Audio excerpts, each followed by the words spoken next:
Well, the ban hammer came down with swift justice today, and a lot of cards ate a ban. One of them that we thought would assuredly eat a ban, and it did. And then another card that was kind of like, on people's radar for some time, and then a bunch of other stuff. Yeah, a bunch of other stuff. It was a bloodbath today, ladies and gentlemen. Monday, August 26th is going down in history. Let's talk about it. Gigantic thanks to all of our Patreon supporters. Without you, life would be too spooky to live. That's a Duskmorn reference. It would be spooky without our patrons. You get it. Jake and Joel Are Magic is brought to you by Card Conduit, the best place to sell your cards quickly and easily on the internet. Drip Shop, where you can catch us live, auctioning, giving away, tons of cool stuff happening over on Drip. Click our link, go sign up over there, get some free credit for doing so. And of course, TCG Player, the best place to buy your cards online. Also, shout out to Dragon Shield, MTG Stocks, and Moxfield. Jake, this BNR was looked forward to for a lot of reasons. Standard, which they didn't make any changes to, everybody's pretty happy with right now. But Pioneer and Modern have been getting a lot of grief. Grief has been a main topic of discussion. Yeah. Also, obviously, Nadu, which we'll talk about. We've got the whole article from the lead designer of Nadu and MH3 to talk about there. But Jake, with Pioneer, we had two critical bannings. Amalia Benavides Aguirre and Sorin Imperious Bloodlord. Did you get to play with or against either of these cards in their time? Well, yeah, I mean, I even have a set of Sorins. The Amalia Aguirre, or whatever this card is, this is a card I'm not super familiar with, but I do know that the issue with Sorin is that because of its design, that -3 that allows you to put a vampire creature from your hand onto the battlefield, that is one of those things that we would classify as like a fine wine ability. Exactly. It's something that only gets better with age. So when you have something like Vein Ripper come out, right? Something like that, the better Sorin gets and the more powerful it gets over time. And then there's only so many things that you can do against this card to prevent its inevitability. It's one of those cards where people I've seen, people dark writ into it, which obviously isn't happening in Pioneer, Sure. but they dark writ into a turn 1 Sorin, and then they cast a Vein Ripper right out of their hand on turn 1. And it's like, yes, cool, that's magic. But the issue with this card is its inevitability. You can very easily get it on the battlefield on turn 2, and then just play something that you shouldn't be able to play until turn 6 or 7, just right out of your hand, and it's broken. Yeah, speed notwithstanding, it is a 3-mana card, so it's fast. But speed notwithstanding, right. The article, that's exactly the reason they gave. It was a free thing provider, and that was fine until a fantastic top-end vampire gets printed, and boom, Bob's your uncle. I would say if you want to try and look out for something like this in the future, viewer, look for anything that's giving you free stuff and see what potential it has if a certain crazy over-the-top piece gets printed. When it first came out, people were looking at stuff like Vampire Nocturnus, which when you look at that card, it's like, sure, it's good, it's powerful, but yes, now when you have stuff like Vein Ripper and all these other huge beefy vampires, Sorin now is like, wow, that's why it went from $10 to $50. Yeah, exactly. Our other banning over in Pioneer was Amalia, and this is a combo deck, all right? It's super consistent, super powerful combo with Wild Growth Walker. It basically ends with Amalia has 20 power, I've drawn a lot of cards, I've gained a lot of life, literally every other creature on the battlefield is dead, and just to boot, there was a way that you could make the Wild Growth Walker indestructible so that the combo went infinitely, uninterruptedly infinite and drew the game. So they were like, okay, not only is it ridiculous that if they pull this off, which has been getting more and more consistent, and players have found more and more ways to push through every loophole that they could possibly find, if this is already such a consistent and just forward pushing, value overwhelming combo, and it could potentially draw the game, nah, we're good. Amalia's out, and they just don't want to deal with it at all. Yeah. I mean, there are so many bans here. I'm wondering if it really just speaks to the sheer amount of product that comes out and how it's like you really just don't have time to adequately test this kind of stuff. I mean, Sorin was one of these cards that was like a long time coming. I think Sorin even came out before Pioneer was a thing, or like right around that same time. I don't know. Look, you're nailing it on the head though, Jake. Really what is, I think, the core issue of all of this, and will be highlighted most specifically when we get to the Nadu portion of this article and the whole other Nadu article, which is, right. I don't think anybody has got enough time. We're not slowing down enough. There's too much going on, and there's too much being pushed through. I don't think necessarily that Sorin and Amalia represent that perfectly, but looking at things like Amalia, you can see how the depth that, you know, thousands of players, once it's out in the wild, the depth that people can get into with the deck construction and tuning is way deeper than any contracted group or group of WotC employees could ever get. Only final note to make about Pioneer is that with these BNRs, they typically announce a card or two that are on their watch list, so to speak. And with Pioneer, they mentioned Treasure Cruise and Fable of the Mirror Breaker specifically. Treasure Cruise is an Arclight Phoenix, you know, sort of like smoother enabler. A lot of people think that Treasure Cruise is one that maybe should be tapped to keep the Phoenix deck in the meta, but not as powerful as it is. So time will tell what happens there. And then Fable of the Mirror Breaker, that's another one in the Rakdos deck, the Sorin Imperious Bloodlord previous deck. There was Rakdos Vampires and like a Rakdos mid-range kind of thing. And I think that the Rakdos mid-range is going to survive having, you know, the Sorin and the Vein Ripper pulled out of it. But the Fable of the Mirror Breaker, they said, is one that's on their watch list as potentially enabling that deck to be too powerful, which is kind of crazy. We've got one banned card and they're like, we're also watching another one in the deck, but we can't do anything about it right now because we don't want to overshoot. So just keep an eye on those. So obviously we're going to get to Grief and Nadu, but really quickly, Vintage Urza's Saga is restricted. This is a card that just too easily finds exactly what you need in your deck. So it makes sense it's going down to one copy. Then the thing about Vexing Bauble, why everybody was so excited about this card, is whenever a player casts a spell, if no mana was spent to cast it, counter that spell. What do we know about Vintage? Everything costs 0 mana, so anybody getting a Vexing Bauble is going to be countering all of the Moxen, a whole bunch of spells, and it just is going to shut down that format. So it makes sense they kept it to where you can have a copy, but you can't have multiple. Speaking specifically about Urza's Saga and Vintage, when you get a format where basically every card is there, there's going to be a lot of options for artifact cards with mana cost 0 or 1. Literally the entire pool. So it's going to be a little too consistent in formats like that. Makes sense. We'll leave our fried bird as the main course for dinner tonight. Jake, we got to talk about Grief briefly. This one was one of the most interesting and like briefly touched on short write-ups that I think I've read for a card that was so widely called for bans on. They were just basically like, they want the game to be fun. Grief is not fun. Grief is banned. They were like, specifically, they were talking about, you know, sitting down to play at a tournament, and before you've even taken a turn, maybe you had to mull that game, and before you've even gotten to play a land, getting double griefed, you're basically not playing Magic anymore. They were just like, sorry, it sucks. It's really sucky. We're done with it. Our bad. And they banned it in Legacy and Modern for those reasons. Yeah, like if the scam deck wasn't neutered enough after Fury, now Grief is gone, and good riddance. It was a really, really abysmal thing to play against the few little bit of Modern that I did play where I had to deal with this.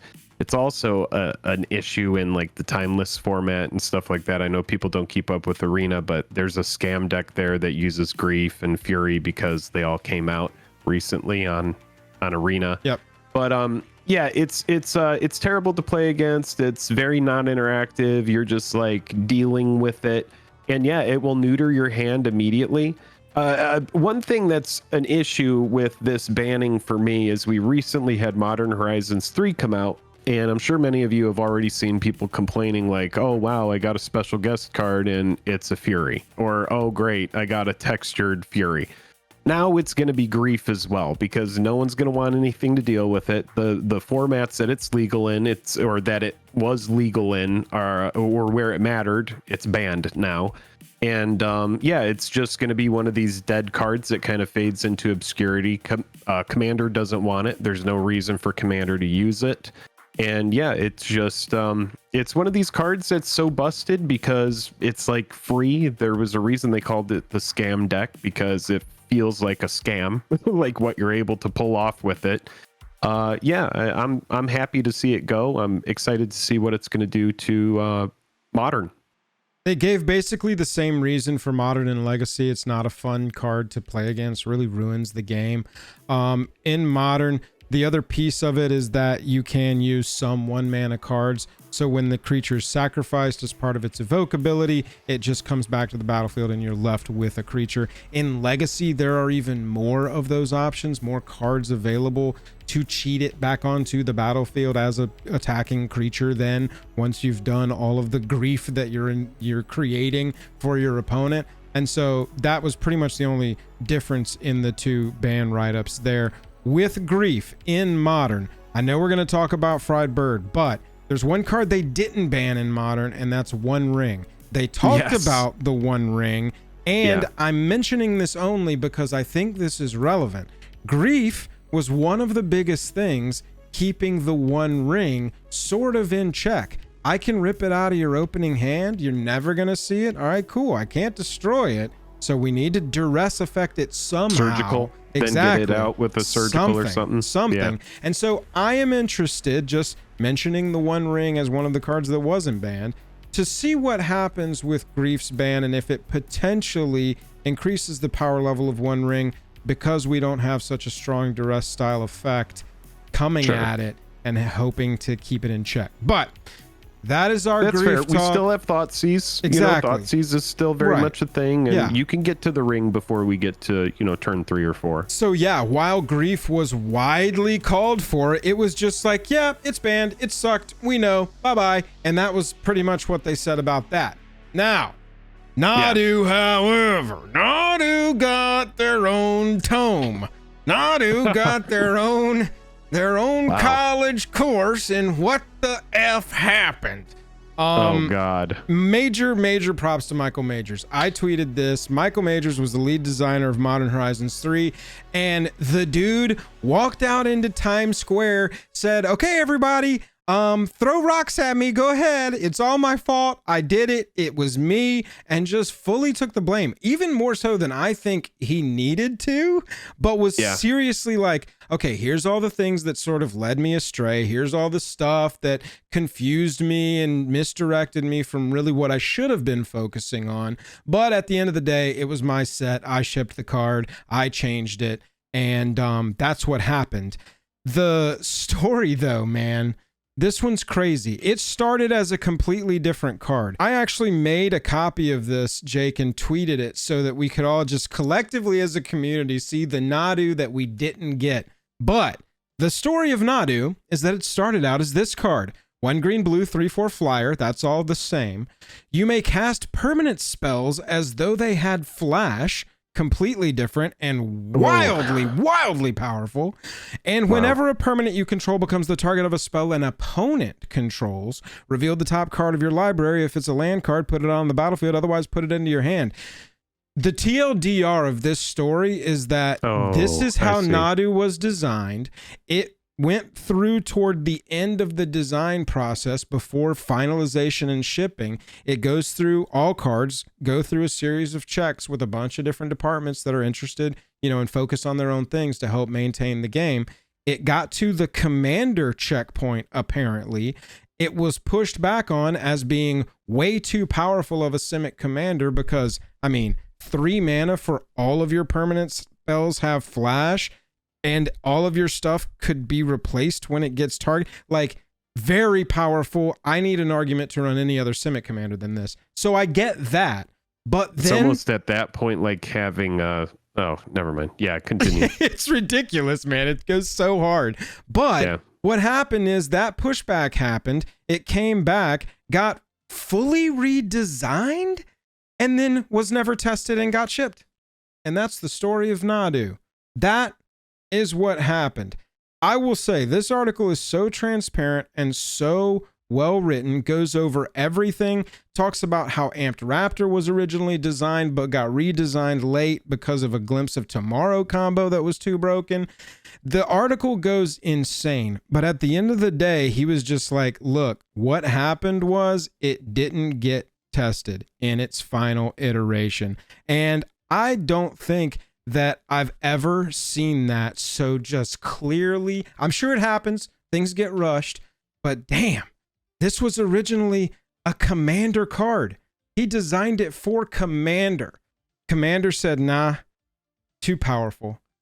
Got redesigned. Maybe was going to be an obscurity nothing card as far as they were concerned. And then it dominated an entire Pro Tour. Kind of crazy. And Jake, I think it says to me, there's too much going on too fast over there. They wasted so many people's time. Bro. So many people's time was wasted, dude, with this. People play testing the deck, people acquiring the card, people buying decks that this card was going to go into. The last month, it was basically the only option for any modern tournament that happened. But tournament organizers still had to put them on. We had a friend who built a whole Nadu deck, played it once in Commander, and everybody hated it so much that even he hated the experience and he took it apart. What an absolute shit show. It is a shit show. But the thing is Michael takes full responsibility for it. Even going so far as to say, y'all, I didn't think of zero cost equipment. I just wanted to create a build around aimed at Commander play. And it just got too far. I missed the interaction with zero mana abilities. Overworked. Overpressed. That are so problematic. Yeah. I mean, imagine seeing this card you designed and all it takes is one player to be like, hey, Shuko. And then boom, we are off to the races. And it is history after that. Nothing you can do. So Nadu gets filed into the same category as Saheeli Cat. Hogak. Like, dude, Hogak was designed for Commander Skull 2, Clamp. accidentally took over. Skull Clamp. Dog. Oko, we didn't think of elking their things. We were only elking our food tokens. You know? Yeah. Saheeli Cat, we didn't think of blinking a Planeswalker. We were just blinking good ETB creatures. And so it's just like, dude, if we're going to push these teams so hard to create so much so quickly, you have got to support them with some sort of resources, extra hands, extra eyes, something, longer periods, slow down a little bit. I mean, Jake, I know you and I watched Pro Tour. Yes. And we were so texting pumped, back and forth. And I remember watching Pro Tour and just going, this is abysmal to watch. I was like, this is not fun to watch. Like watching someone play solitaire, it was like the one gentleman who brought eggs to that one tournament. But eggs was like this cool, disruptive deck that only he knew about. Right. This guy brought eggs to a tournament and he was the only one combining it with like Second Sunrise and all of these cards. And it was like, wow, this dude figured out a way to play solitaire and he kills you with the grape shot and you just die out of nowhere or whatever, Pyrite Spellbomb or whatever it was that was the eggs deck finisher. This is, everybody knows about it. And so it's not like, okay, most of the tournament is like people playing whatever, and then you come against the eggs deck and now the announcers are like, oh, what's going on with this eggs deck? This guy's just playing a lot. I wonder where this goes. Oh, a grape shot? Holy shit, that guy was just played his whole deck. No, this was everybody's playing Nadu. And if you're not playing Nadu, you're playing like mono black or whatever. And then I know some people came in with like Just Sky Control to try to tune against Nadu because they knew the field was going to be so packed full of it. But anybody in a Nadu match, whenever the Nadu player is like going for the win, you're just sitting there, dude. You're just sitting and waiting and dirtling, and it is not fun to watch. And I'm sure that that's what Wizards of the Coast is feeling. And they're like, well, this has to go. And it's funny because we recently just did a video, Modern Horizons 3, 60 days later. And there are people in that video making comments right now that are saying, wow, it took 60 days to ban Nadu. And so much of that comes into, well, they got to sell the product, got to get the product out first before it's like, hey, damage control, we're banning grief, we're getting rid of Nadu. Well, yeah, and from a bunch of game the chase design cards. standpoint too, Yeah. if you were from the non-capitalistic mindset, because Sure. you're right, but Okay. even further from a game design point, you don't want to make knee-jerk reactions on such an enormous game, especially with as much time True. as goes into some of these things, even if they get shipped right after being changed in an enormous way, change the card completely, then ship it, whatever. There is a lot of time that goes into these designs, and so you would want to give enough time. Let's let it resolve. Let's see if it figures out. There's a ton of eyes and players all Yeah, you focusing want on it the now. at, You at don't that just point, want to rip yes. the lever. There are so many people that are out there that you want them to solve the format, right? Right. You want them to figure out what's the answer to Nadu, and then when they don't find it, then it's like, okay, Right. now it's time. There is no coming back from this, and the spikes are going to spike, dude. People aren't going to be like, well, I'm not going to play that incredibly efficient deck that's most likely going to get me into my points that I need to do Right. this or that. They're just like, well, I'm just going to play it because they haven't banned it, and deal with it, you know? I do think it is important to remember at the end of the day that this is a game they are designing, and they're just trying to design fun, interesting, cool pieces to either create new decks or revitalize old ones. That is their only goal over there as designers. Obviously, the company wants to make money, but I'm talking about the people right now, talking about the human aspect of it. Because again, I want to reiterate how much respect I have for the lead designer writing this article so blatantly, so transparency, just being like, look, it was a huge screw up. And to that, the last and I think important point that we can hit on this is I don't know how, if I'm a member of the Commander Rules Committee, I can sit and read an article that says, as the lead designer of Modern Horizons 3, Nadu Winged Wisdom was a design mistake, as the first two sentences of an article, and not ban it in my format too. So I have to imagine Rules Committee comes out in the next 10 days and says, us too. And we close the book on Nadu forever. Yeah, I don't know where it's going to live. It's one of those cards where, after the banning today, where does it even live at this point? Oh, it didn't take the banning. The card was already ruined financially. It was such a foregone conclusion at this point. The only people that even had Nadus and Shukos anymore were playing modern tournaments the last 30 days. Yeah, because I see CEDH players that are saying, Nadu isn't good enough to be a CEDH commander. And then I see, like actual casual commander being like, hey, this is way too busted for any of our pods, so get it out of here kind of thing, right? Right. And so the community may just kind of push it into the fringe, and it gets thrown into the same live with stuff Voja, right? Yeah, Turgrid, cards like that, they can all just go live together. Nobody wants to play them.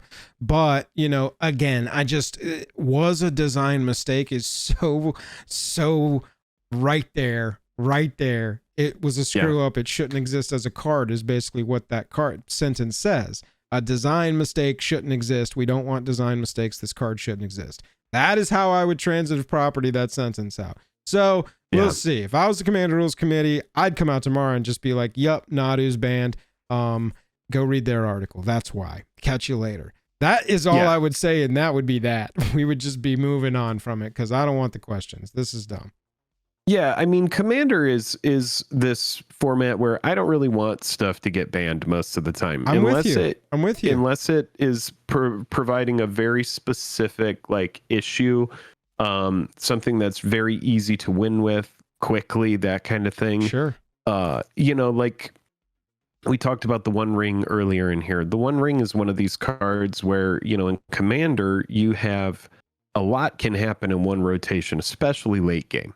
One rotation around the pod, you know, you think about how strong a card like the One Ring is, and you know, even something like Teferi's Protection, like pretty much all your shit is phased out until my next turn. I can't be touched. Right. You know, there's all these sort of like broken things that can happen in Commander, but yeah, I think in that format it really does take like such an over the top, especially with like CEDH and like Dockside and all these cards that we complain about all the time, but they never get banned. And I think Nadu can live in this realm where sure, it's legal in Commander, but it's socially banned, and it's just like soft banned, like shit like Armageddon, that kind of thing. All the names you've seen scrolling in between us are our patrons that support us at our $10 level or higher and get some special perks for it. Jake, that's what we've got to say about the bans. I believe we are done. I think all these bans make sense. I don't think anything here is a knee-jerk reaction or anything like that. And I'm just happy to see stuff improve. And this is what we've been saying, is that Nadu has kept Modern in a holding pattern. No one really wants to mess with that format right now, and now they can. And while they were at it, got rid of Grief, because Grief was a pain in the ass too, even after the Fury ban. So sayonara. See you later, buddy. Catch you later. Get out of here. Bye-bye.